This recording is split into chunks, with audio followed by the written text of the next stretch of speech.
Hello everyone, so let's have a go at the formative revision task.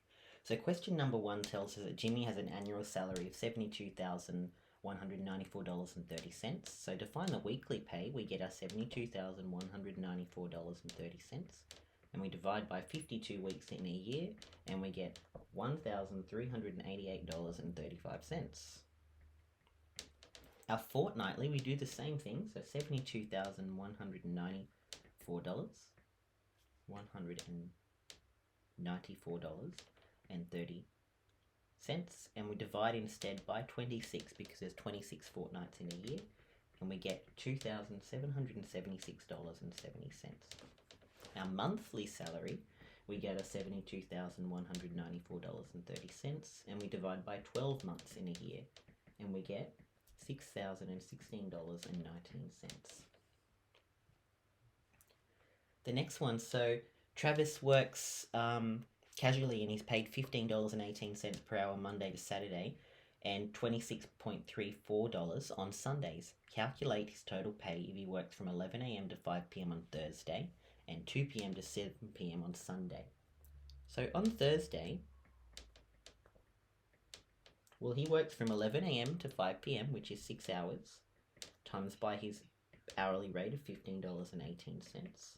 And we get $91.08.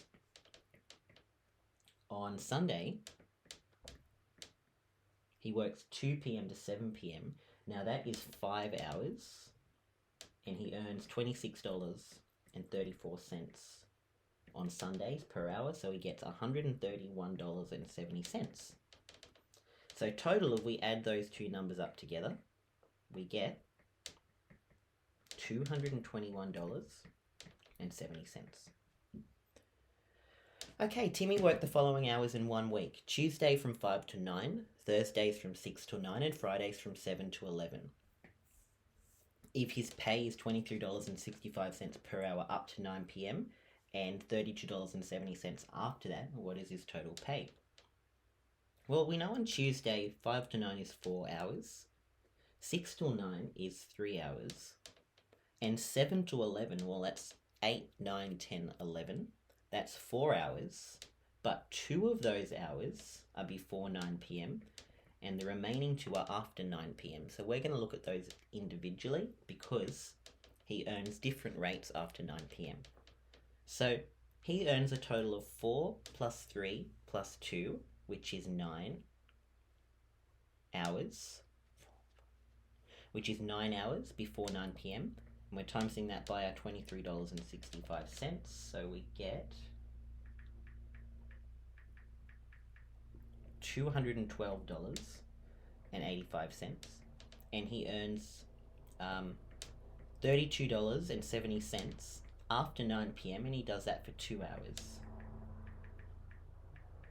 So we get 65.4. All we have to do to find the total is add those up, so total is $278.25. Okay, calculate the following special rates. Time and a half when the hourly rate is $18.94. So time and a half just means we times by 1.5. So 18.94 times by 1.5 is $28.41. Double time when the hourly rate is 21.47. So double time just means we're timesing our hourly rate by 2, and we get 42.94. And double time and a half when the hourly rate is 17.4. So you might see that on public holidays or on Sundays sometimes. So 17.4, we're timesing it by 2.5, and we get $43.50. Calculate the following total wages. 40 hours at 17.85 per hour plus 5 hours at time and a half. So $40, 40 hours times by $17.85, and we get $714. We've also got 5 hours at our normal hourly rate, but it's time and a half, so we times by 1.5, and we get $133.88. To find the total, we just add those two numbers together.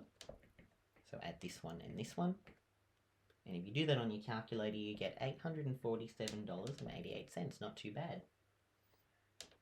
Okay, 27 hours at $18.32, plus 3 hours at time and a half, and 2 hours at double time. This is really like 3 questions individually, and we're going to have to add our answers at the end. So 27 hours times by $18.32, and we get $494.64. Now we have 3 hours at time and a half, so 3 times by our hourly rate of 18.32, and it's at time and a half, so we times by 1.5, and we get $82.44. And finally, 2 hours at double time, so 2 times by our hourly rate, but it's double time, so we times that by 2, and we get $73.28. So our total, if we add all of that up, so add these 3 numbers together, and we get 650.36. Okay. Rodriguez is paid $870.52 for a 36-hour week. What is his total wage for a week in which he worked an extra 7 hours on a public holiday, and that was double time? So it says what is his total wage. Now the question doesn't give us an hourly rate, but we need to find an hourly rate so we can figure out how much he's going to earn on this public holiday. So that's a bit of a problem, but all we have to do is get our $870.52, and we know that's how much he earns if he worked 36 hours. So if we divide that by 36, we get each hour he earns $24.18. Now, on the public holiday, well, he's still going to earn his $24.18. He works 7 hours, but the question says is it double time, so he times it by 2, and we get $338.52. So his wage, or his total, is going to be the amount he worked, the extra 7 hours that he worked, plus his normal $870. So it's going to be $870.52 plus the amount we earn extra, which was $338.50. So he gets that week $1,209.04. That's my answer. Anastasia, who's 15, works at Kmart on Thursday nights and weekends. The award rate for a 15-year-old is $7.89 an hour. Calculate how much she would earn if she worked 4 hours on a Thursday night. So part 1, $7.89 times by 4 hours is $31.56. Part 2, 6 hours work on Saturday at time and a half. So $7.89 times by 6 hours times by time and a half, 1.5. You get $71.01. And part 3, 5 hours on Sunday at double time.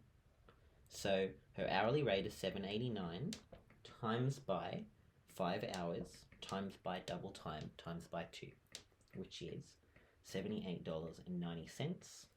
Part 4, the total, well, we just add those 3 numbers together,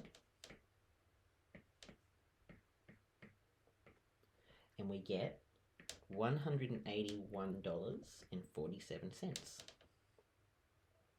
Okay, Celeste works in a pizza shop and is paid $12.13 per hour. Part 1, Celeste is paid double time and a half for work on a public holiday. What does she earn per hour on the public holiday? Well, we know she earns $12.13 per hour, and she earns double time and a half, so times it by 2.5, and we get $30.33. Part 2, what is Celeste pay for a public holiday which she works 4 hours? Well, we've got our public holiday rate of $30.33, and we times that by 4, and we get $121.32. Okay, so piecework. So Max is paid $18.50 for every car he washes. Calculate the amount Max earns in a day when he washes 16 cars. So nice and easy one. We just get our $18.50 and we times it by 16 cars. So that's $296. Part B. Chelsea makes scarves and is paid $15 for each one. How much would she earn if she made 40 scarves? Well, she gets $15 for each scarf, times it by 40 scarves that she makes, and we get $600. Part 2. How many scarves would she need to earn $210? So we know she gets $15 for each scarf. So we get our 210 and instead divide it by 15. It's the opposite of before. We get 14 scarves. Now, if you were unsure how to do that, another strategy that you could do is go on your calculator and you could go 15 times 1, not quite 210. You might go 15 times 5, not quite 210. You might do 15 times 16 and you get a bit over than 210. So you'd know maybe one less. 15 times 14, you would get 210. So that's another way if you're unsure or division didn't come to your head. Number 10. So a commission and royalties. So Kate is a songwriter and is paid a royalty of 12% on all sales. Calculate the total royalty if she earns if song sales are $80,000. So, she got 80,000 and we just need to find 12% of that. So we times by 12 on 100 and we get $9,600. Mark is a real estate agent who is paid 2.3% in sales. Calculate the amount of money Mark earns in a week where his sales are $410,000. So we're just finding 2.3% of $410,000. We times it by 2.3 on 100. And we get he earns $9,430. Okay. Oh, Celeste again. Celeste is paid a retainer of $200 per week commission on 6% of the profits by the company that she sells. How much does Celeste earn in a week if she makes no sales? So that's just the definition of a retainer. So a retainer is how much you earn no matter what you sell. So if you sell nothing, you still get $200. How much does Celeste earn in a week during which there is a $70,000 profit made by sales? Well, let's figure out how much she earns from that $70,000 profit. So we know she gets 6% of that. So let's go 70,000 times by the 6%, 6 on 100. And we get, $4,200. Now we get our $4,200, but we also get our original retainer of $200. So $4,400 is how much she gets that week. Okay. Jim earns $26.10 per hour for a 38-hour working week. Part 1. Calculate the amount Jim will earn in a normal working week. Well, it's our $26.10 times by 38 hours. And if we do that, we get $991.80. Part 2. Calculate the holiday loading Jim receives for his 4-week annual leave if he receives 17.5% holiday loading. Well, holiday loading is just is 17.5% of 4 weeks' pay. So if we get our $991.80 and times that by 4 and calculate 17.5% of that, we'll get our answer. We get $694.26. So that's the holiday loading, it's extra. So how much will he earn for total of his 2 weeks' pay? Well, it's going to be your 4 weeks' pay, so $991.80 times by 4, plus the holiday loading that we just calculated of $694.26. And if we add all that together, we get $4,661.46. Jenny washes windows. She's paid $23.40 per hour, plus an additional $2.30 per hour when she works at Heights. How much does Jenny earn for a week when she spends 14 hours working at normal heights and 21 hours washing windows at heights? So let's figure out just her 14 hours first. So it's 14 times by her hourly rate of $23.40, which will be $327.60.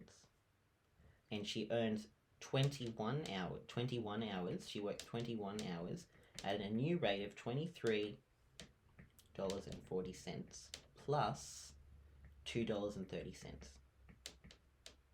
We do all of that, we get $539.70. So we add those two numbers together, we're going to get her total pay, which is $867.30. Okay, the tax table on the next page.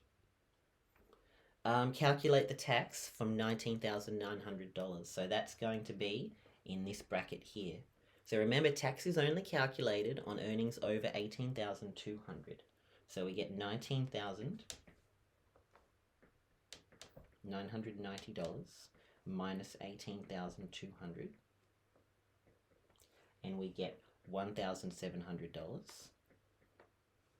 If we get our $1,700, and it says in the table it's 19 cents, so we're only charged taxed on 19 cents for every dollar over $18,200. We've just calculated that there's only $1,700 over that amount, so we times it by 19 cents, which is 0.19, or 19 on 100 if you wish. We get $323. So someone who earns that much pays $323 in tax. The next question, $47,001. Well, let's have a look at what tax bracket they're in. They would lie into this bracket here. So this bracket says they pay $3,572 of tax plus $32.50 for every dollar over $37,000. So let's figure out how much over $37,000 she has. So that's $47,001 minus $37,000, which is $10,001.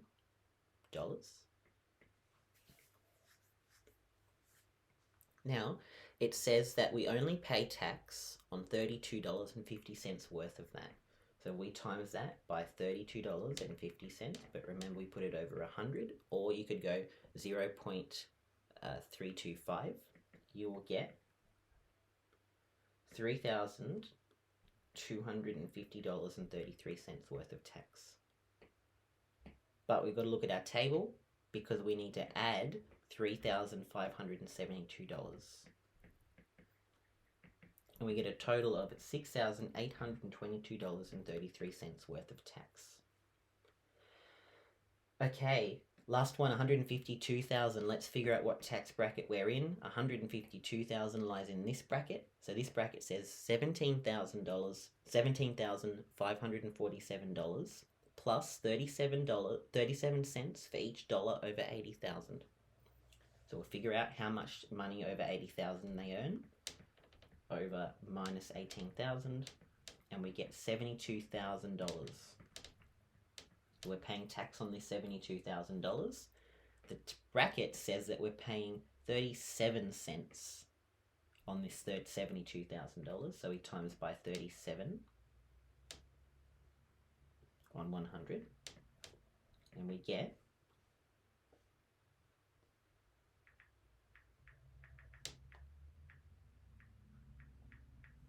$26,640. Now the table says we have to add $17,547, so we will do that. 17,547, and we get $44,187. Alrighty. Calculate the net pay for each scenario. So a gross pay of $450, tax of $24, and union fees of $475. So remember, our net pay is just our gross pay minus deductions. So 450 minus 24 minus 475. So according to the Australian Taxation Office, we only earn $421.25. So they're only going to tax us on that amount. Okay, a gross pay of $850. We're just going to subtract our tax. So this is how much money you're getting in the bank. So you take away your tax, $126, a loan repayment of $160, and an insurance payment of $45.40.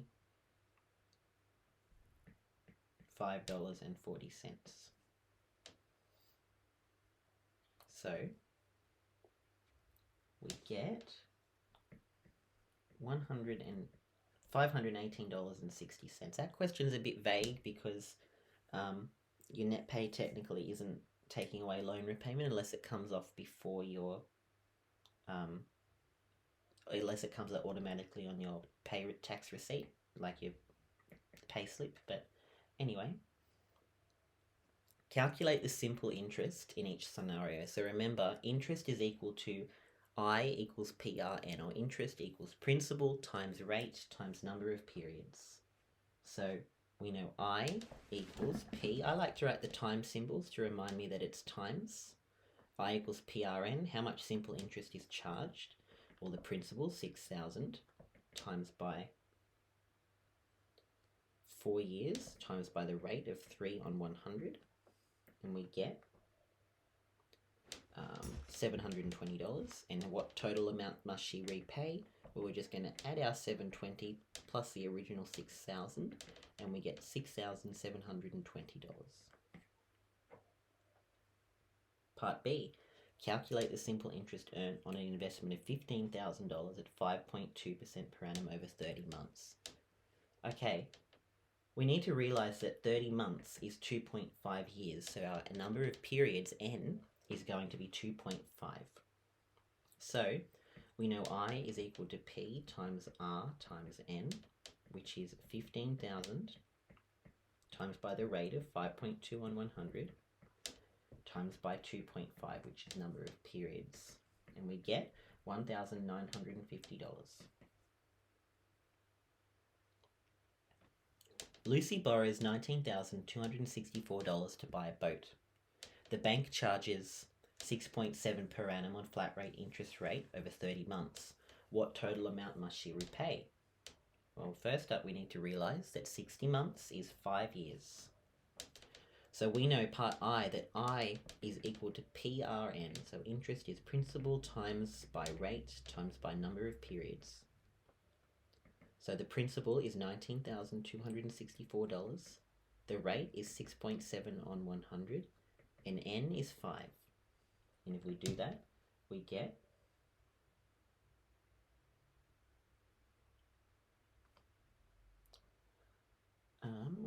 pardon me,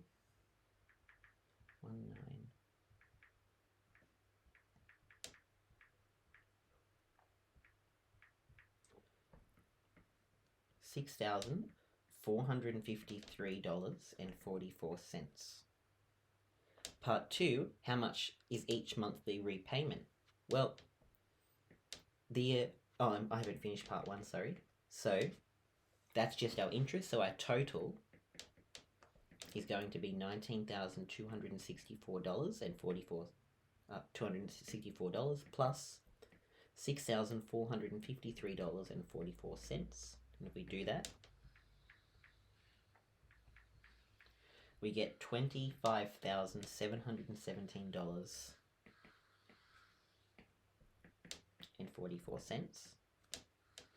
And part 2, how much is each monthly repayment? Well, there's the period is 5 years, but we're told that's also 60 months. So we just get our $25,717.44, and we divide that by 60 months,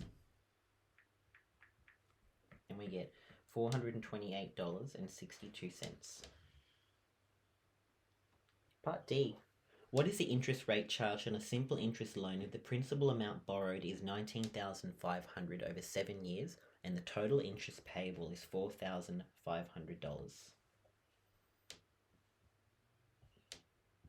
Okay, this one is a bit tricky, but we'll have a go anyway. So I is equal to principal times by rate times by number of periods. We're told that the interest is $4,500. The principal is $19,500. The rate, we don't know. We're trying to find that out. And the number of periods is 7. What we're going to do is, first of all, divide both sides by 19,500. And if we do that, we get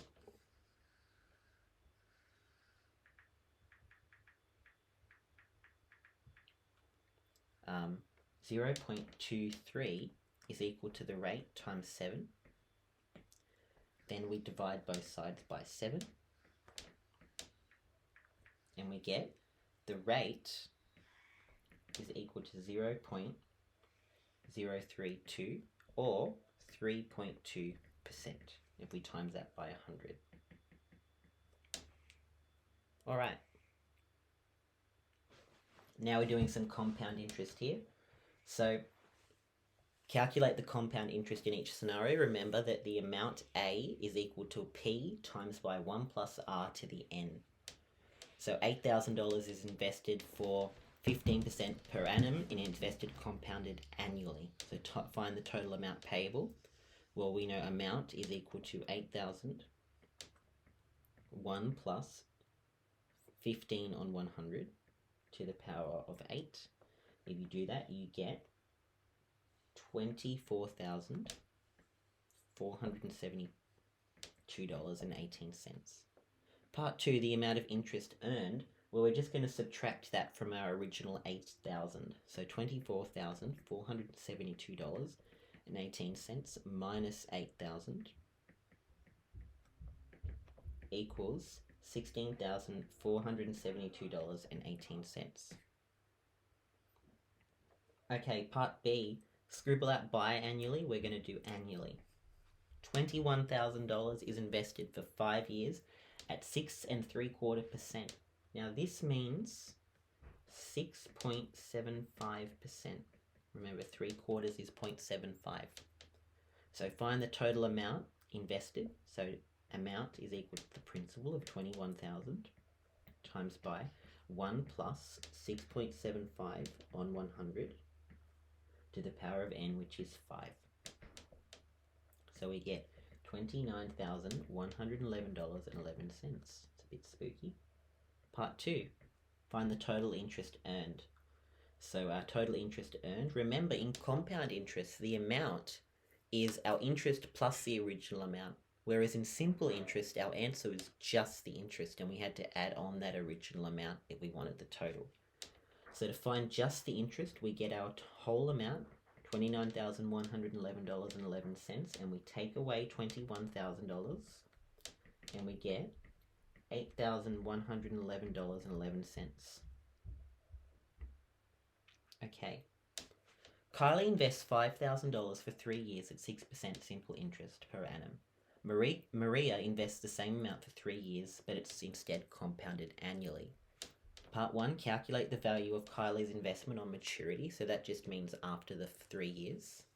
So we know I is equal to PRN. So, P times by R times by N, which is 5,000 times by the rate of 6 on 100 times by N, which is 3. If we do that, we get $900. And to find the total amount, we have to plus our original 5,000. And we get $5,900. Part 2, calculate the value of Maria's investment. So the amount is equal to the principal times by 1 plus R to the N. So Maria, remember, had compound interest. So we have 5,000 times by 1 plus 5.8 on 100 to the power of 3. And the total is $5,921.44. Okay, part 3, explain why Marie's investment is worth more. So compound interest in the long run will actually earn more interest than simple interest. And that's because every single month when your simple interest bank account earns interest, The interest that's calculated the next month is only calculated on your original 5,000. So even after 3 years' time, you might have $5,800 in your bank account. The interest is only calculated on your original 5,000.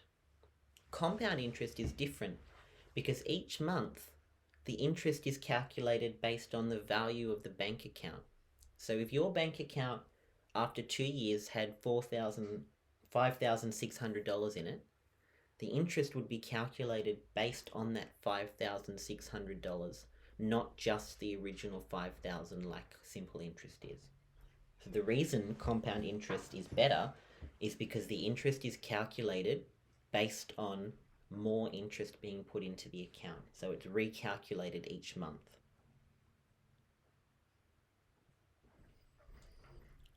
Okay, measurement. 8 meters is 800 centimeters because there is 100 centimeters in a meter. 6,000 millimeters is 6 meters. So we know to go from centimeters to millimeters to meters, well, we divide by 10 and then we divide by 100. 9.82 kilometers is 9,820 meters, and that's because there is 1,000 meters in a kilometer, so we times by 1,000. Millimeters to centimeters, we divide by 10, so we get 123.6. Meters to millimeters, well, there's 100 centimeters in a meter, so times by 100, and then we times by 10 because there's 10 centimeters in a millimeter, so 12,500. And millimeters to kilometers, we just divide by, not kilometers, centimeters, we divide by 10, so 84.5. Find the perimeter of each shape. Okay, this is also 32 and this is 17. So we add those together, the perimeter is 98. These ones are all 15. We add all of those together, we get the perimeter is 60. And I should put, that one doesn't have units, but this one does, so put centimeters. Those double lines in the next one mean this one is also 14.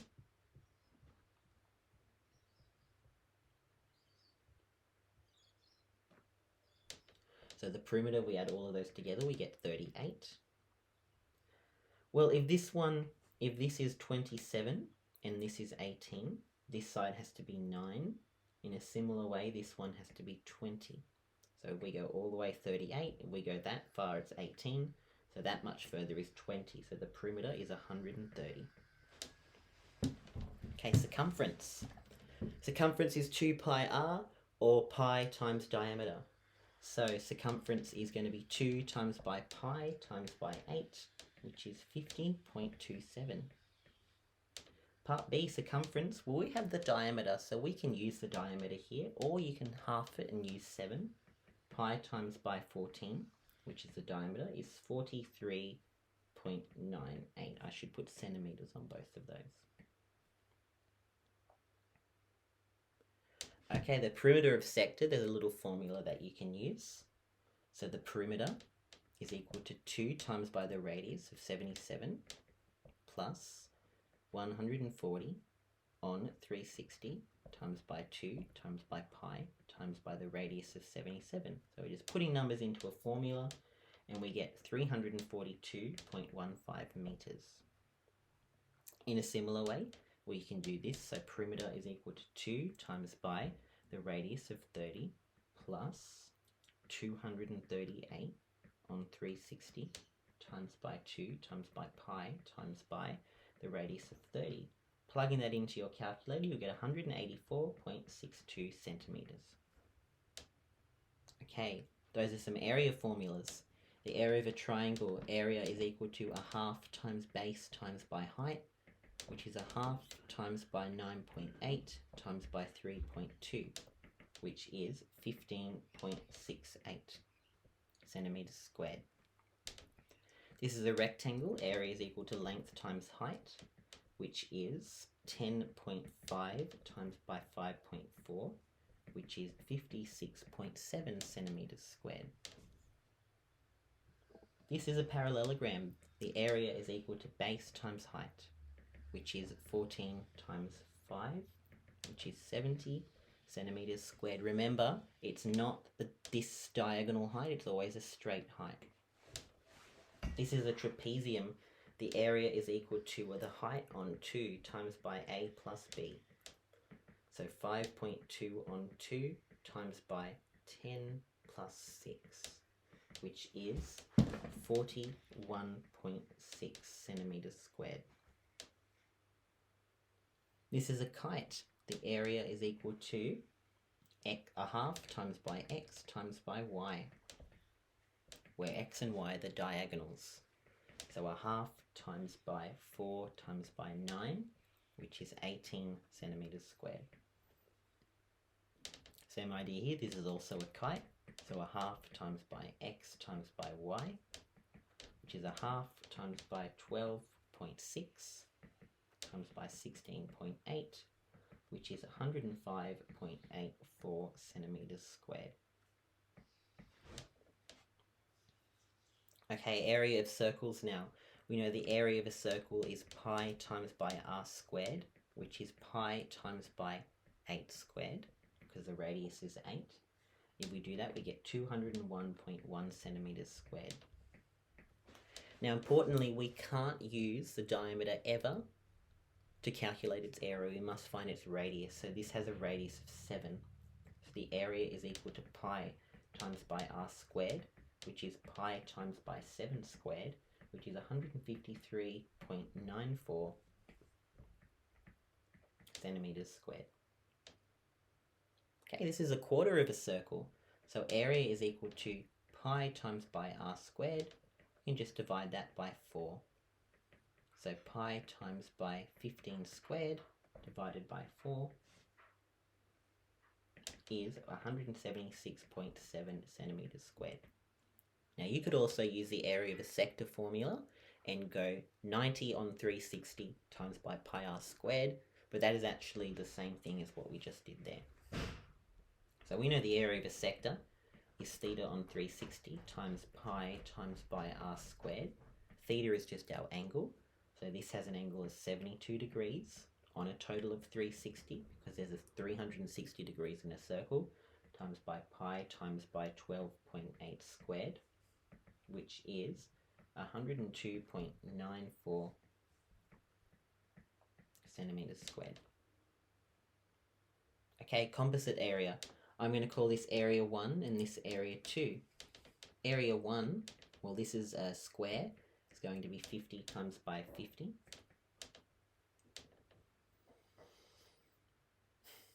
Which is 2,500. Area 2, well, that's half of a circle, so it's pi times by r squared divided by 2, which is pi times by, the radius is 50 divided by 2, so the radius is just this distance here, which is 25. So pi times by 25 squared divided by 2, which is a 981.75. If we add all of those together, so the total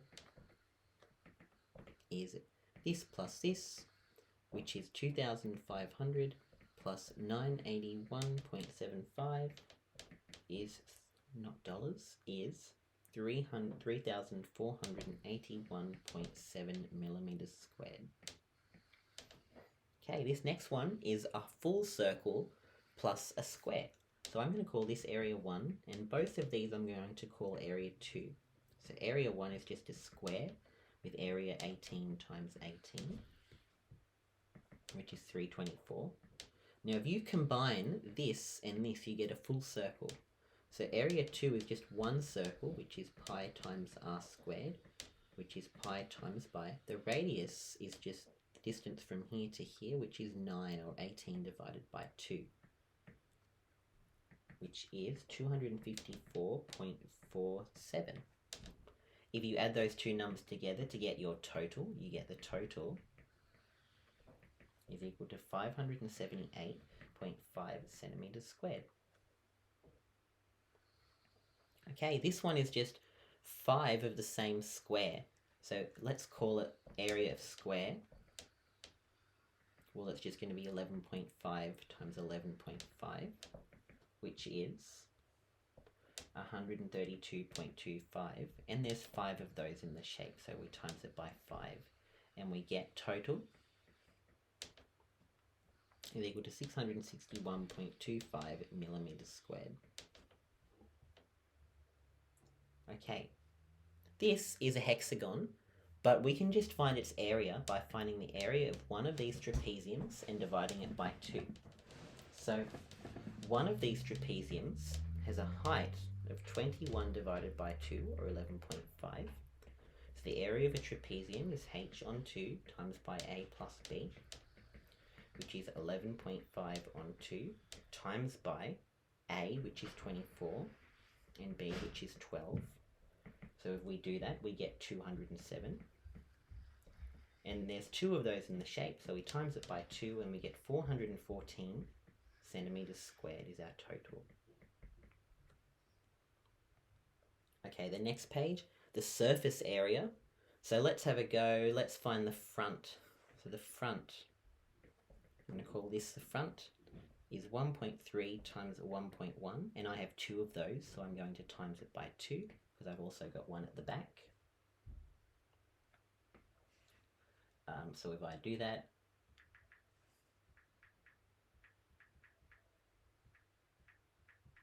I get 2.86. Let's do the side. So this side here is 0.8 times 1.1, and I've got 2 of those. I've also got one here.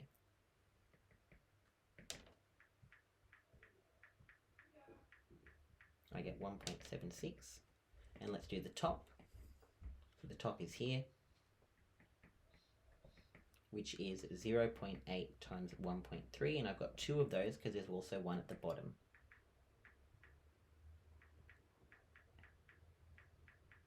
Which is 2.08. If I add those 3 numbers together, I get the total surface area is equal to 6.7. Okay, this one over here, let's look at the front. The front is, well, first of all, I didn't even realize this, but first of all, this has different units. This is 140 centimeters. Let's change that. We know 140 centimeters, we must convert it to 1.4 meters by dividing by 100. So the front is 1.4 times 0.5, and there's 2 of those, so we times it by 2. So that's going to be 1.4.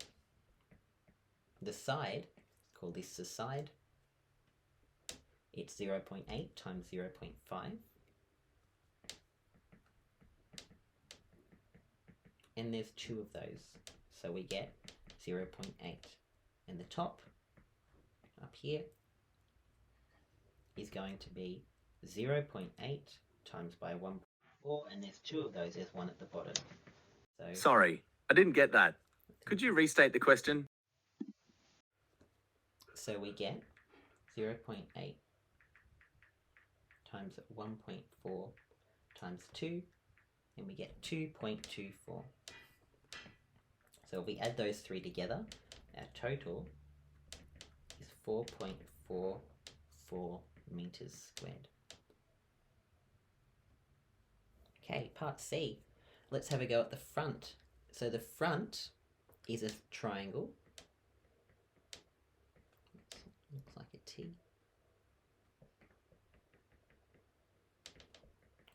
Is equal to a half times base times height, which is a half, times by the base of 4 times the height of 3.5, which is 7. And we've got 2 of those. We've also got one at the base, at the back, so that's 14. If we look at the sides, we've got 3 of the same sides. So this rectangle here is 6 times by 4. Now this side here, it's 4, because on that triangle, we have these lines, which means all of them are 4. So it's 6 times 4, and there's 3 of those in the shape, the 2 sides and the bottom. So 6 times 4 times 3 is 72, I think. Let me double check. 72. So the total is 72 plus 14, the two areas, which is 86. Okay. This one, let's have a look at the top. So the top is a triangle, which is a half based height, which is a half times by the base, which is 6.2. This is my base here. And the height's also 6.2 because those two lines mean they're the same. Now there's two of those in the shape, times it by 2. There's one at the top and one at the bottom. So 6.2 times 37.2. Okay, the sides, we've got 3 of the same sides. Sorry, yeah, 3. 2 of the same sides, sorry. So those two sides are the same. So let's go look at the sides. We've got a base of 6.2 and a height of 7.2. And we've got 2 of those. And we get 89.28. Now the back, which I'm going to attempt to colour in black, has a height of 7.2 and a base of 8.8. And there's only one of those.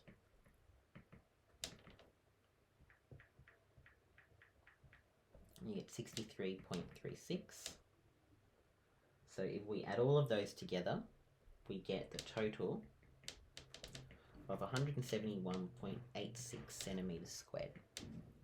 Okay, how many square meters of iron are needed to construct the water tank as shown? So we're doing the surface area. So let's have a go at the top and the bottom. So the top, we have a 3.2 by 1.9. And there's 2 of those, we times that by 2.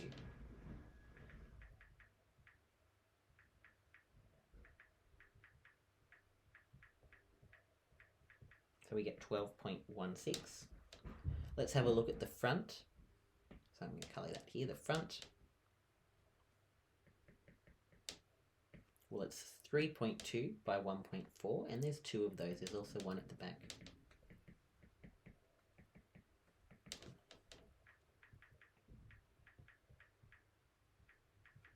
So 8.96. And let's look at the side. So there's this here, and there's also one at the back. So it has a length of 1.9 and a height of 1.4. And there's 2 of those, so we times it by 2. So we get 5.32. We add all of those together, that plus that plus that.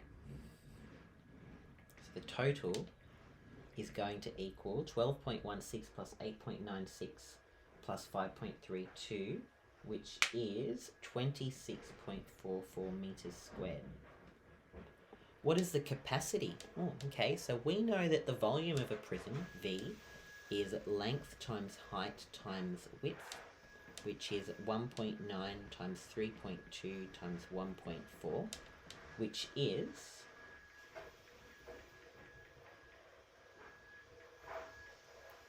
8.512 meters squared.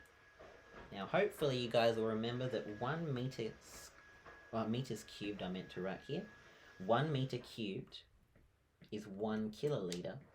So 8.512 meters cubed would simply be 8.512 kiloliters. Okay. What is the capacity of the tank? Is it only filled 2/3 of the way? Well, let's think about what that height is if we fill it 2/3 of the way. 1.4 times by 2/3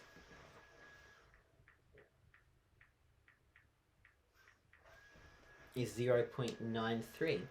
So the volume is 0.93 times by 3.2 times 1.9, because 0.93 is our new height, because we can only fill 2/3 of the way. So we get 5.65 meters cubed. So our volume is 5.65 meters cubed, and we know that 1 meter cubed is 1 kiloliter. So the capacity is simply 5.65 kiloliters.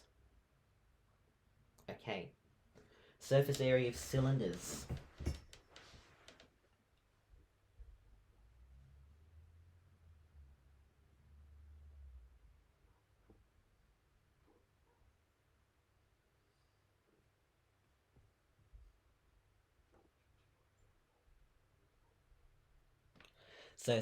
Surface area of cylinder. We do have a formula for this. So the surface area is equal to 2 pi r squared plus 2 pi rh, which is 2 times pi times by 3 squared plus 2 times by pi times by 3 times by 1.5, which is 84.81. Part B, the surface area is 2 pi r squared plus 2 pi rh. Now we've only got half of a cylinder, so we're just going to divide that answer by 2 later on. So we go 2 times by pi times by 0.5 squared, because the radius of this cylinder, if the diameter is 1, the radius is 0.5, plus 2 times by pi times by 0.5 times by the height of 3.7. If we do that, we get 20.6 meters squared, and that's our surface area. But we've only got half of a cylinder, so we divide it by 2, and we get 10.3 meters squared. Okay, again we've got a formula, and we know that the surface area is equal to 2 pi r squared plus 2 pi rh. Let's add our values onto the diagram. So this is 2.4 and this is 1.7. So the surface area is going to be 2 times by pi times by 2.4 squared plus 2 times by pi times by the radius of 2.4 times the height of 1.7. If we do that, we get 61.83. So that's our surface area.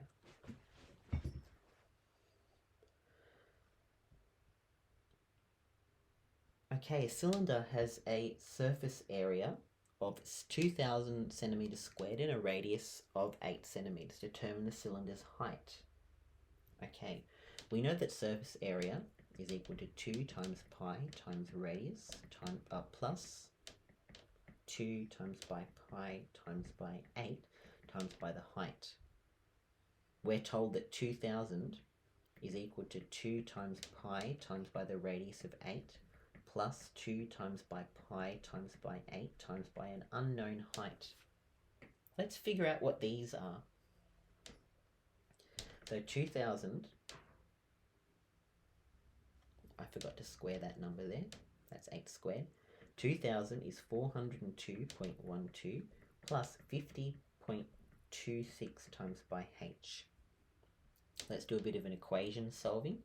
We subtract the 402.12 over to there, and we get that, let me quickly find that out, 1597.88 is equal to 50.26 times by h. Divide by 50.26, and the height is equal to 31.79. Now that question, don't stress over that one, very, very challenging. And at this stage, I wouldn't expect you would see something like that in an exam. Okay, so 5.1 litres, that is times by 1,000, 5,100 millilitres.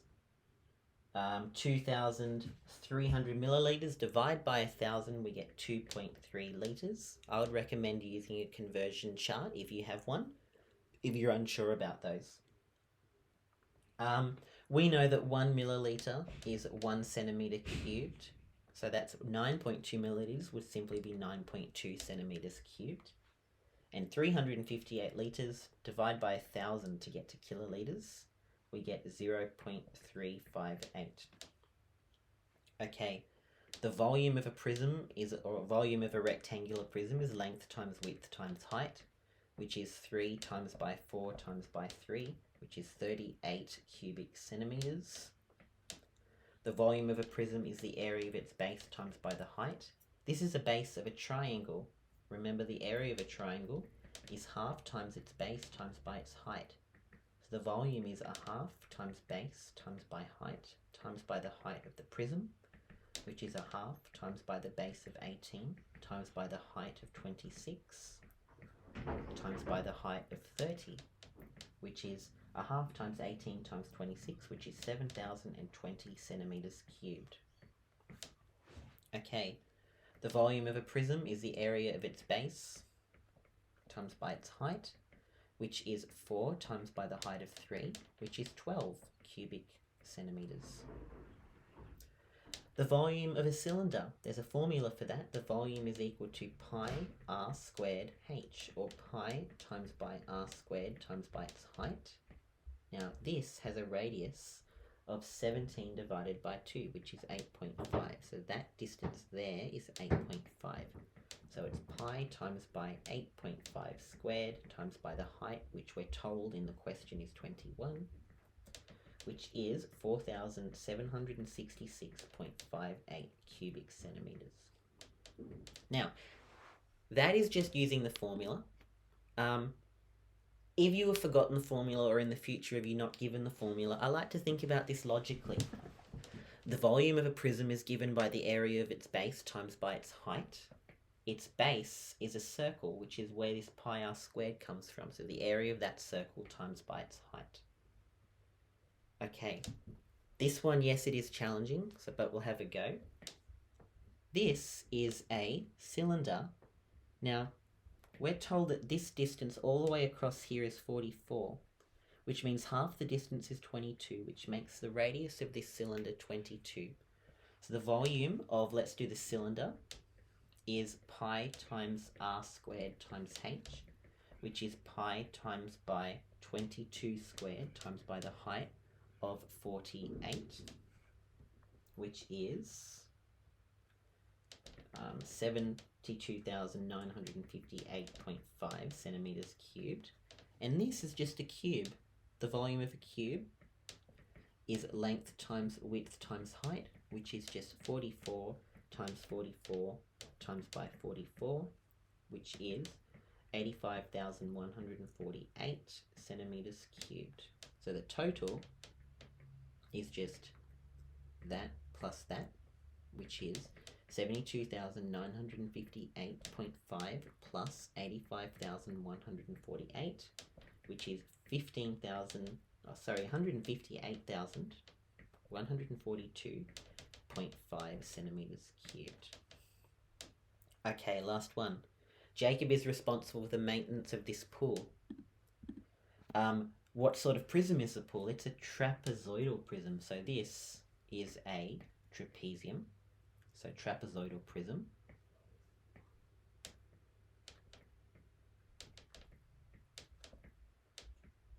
Trapezoidal prism. Draw the base of the prism. So the base is what I just did in red, and it looks like this. We're told that this is 1 meter, this is 2 meters, and this along the side is 50. So we know that the area of a prism is h on 2 times by a plus b. Now, the height is 50. It's a trapezium put on its side. I can even draw it a different way if that helps you. So this is going to be 50. So 50, and then this goes in a bit, and then it goes out like that. This is 2, that's 1, and this is 50. So the height, which is 50 on 2 times by a plus b, 2 plus 1, which is 50 on 2 times by 3, which is 75 meters squared. That's the area of the base. The capacity, well, we need to find the volume of that prism first. We know the volume of a prism is the area of its base times its height, which is the area of the base, which is 75. We just figured that out, times by its height of 22, which is 1,650 meters cubed. We know that 1 meter cubed equals 1 kiloliter. So that would make that, if 1 meter cubed is 1 kiloliter, then that would mean the capacity would be 1,650 kiloliters. So if 1 meter cubed is 1 kiloliter, then 1,650 meters cubed would be 1,650 kiloliters. Now it wants it in liters, so we must times this by 1,000. So the capacity is 165,000 liters. Alright, I hope that makes sense. Thanks for watching.